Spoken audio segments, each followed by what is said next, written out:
নমস্কাৰ মোৰ প্ৰিয় বন্ধু বান্ধৱীসকল, মই প্ৰণীতা স্বাগতম জনাইছোঁ আপোনালোকক মোৰ এই channel Pranita আয়ুৰ্বেদালৈ।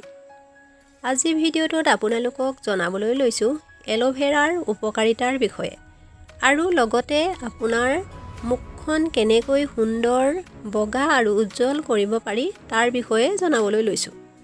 এল'ভেৰাত nutrition, mineral, protein, vitamin, amino acid আৰু আটাইতকৈ দৰকাৰী ইয়াত পানী বেছিকৈ থাকে বাবে আমাৰ শৰীৰৰ বাবে আৰু ছালৰ বাবে বহু উপকাৰী।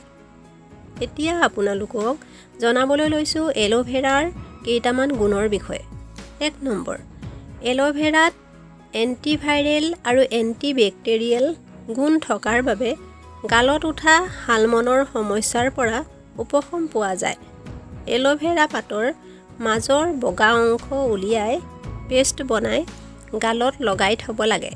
আধা ঘণ্টামানৰ পাছত ঠাণ্ডা পানীৰে ধুই পেলাব লাগে। 2 নম্বৰ, অলপমান এল'ভেৰা পাতৰ বগা অংশ, অকণমান চেনি আৰু নেমুৰ ৰস আধা চামুচ এইকেইটা একেলগ কৰি এটা পেষ্ট বনাই গালত লগাব।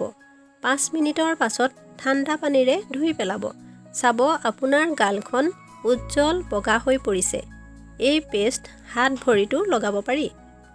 3 নম্বৰ, অকণমান এল'ভেৰা পাতৰ বগা অংশ, 3 টোপালমান মৌজোল, আধা চামুচ গোলাপ জল, অকণমান হালধি ভালদৰে মিশ্ৰণ কৰি গালত লগাব।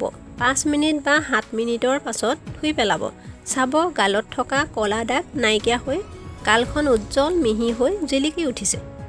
4 নম্বৰ, শুকান ছালত এল'ভেৰাৰ বগা অংশ আৰু ভিটামিন ই কেপচুলৰ সৈতে মিহলি কৰি সানিলে বহুখিনি উপশম পোৱা যায়। 5 নম্বৰ, এল'ভেৰা, পকা কল, পকা অমিতা আৰু কেঁচা গাখীৰ বা মৌজোল একেলগ কৰি এটা পেষ্ট বনাই সেই পেষ্টখিনি গালত লগাই অলপ সময় ৰাখি থ'ব।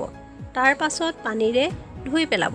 এনেদৰে 7 দিনমান লগালে ছালত উঠা গুটি, ছালৰ যিকোনো সমস্যা, ক'লা দাগ আদি নাইকিয়া হৈ মুখৰ উজ্জ্বলতা বাঢ়ে।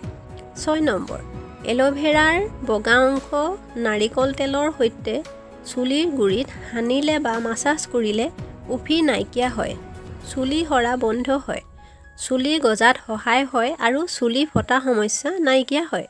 পাৰিলে সপ্তাহত 2 বাৰ লগাবলৈ চেষ্টা কৰিব। শেষত এটা কথাই কওঁ, আপোনালোকৰ ঘৰত যদি এল'ভেৰা গছ নাই তেন্তে আজিয়ে এজোপা ৰুবলৈ চেষ্টা কৰক, কাৰণ এল'ভেৰা গছজোপাৰ উপকাৰিতাৰ বিষয়ে আজি নিশ্চয় এই ভিডিঅ'টোত আপোনালোকে গম পালে। বন্ধু বান্ধৱীসকল, আজিৰ ভিডিঅ'টো ইমানেই আছিল। যদি ভিডিঅ'টো চাই উপকৃত হয় তেন্তে ভিডিঅ'টোত এটা লাইক কৰিব, কমেণ্ট কৰিব আৰু চেনেলটো ছাবস্ক্ৰাইব কৰিবলৈ একেবাৰে নাপাহৰিব। ধন্যবাদ।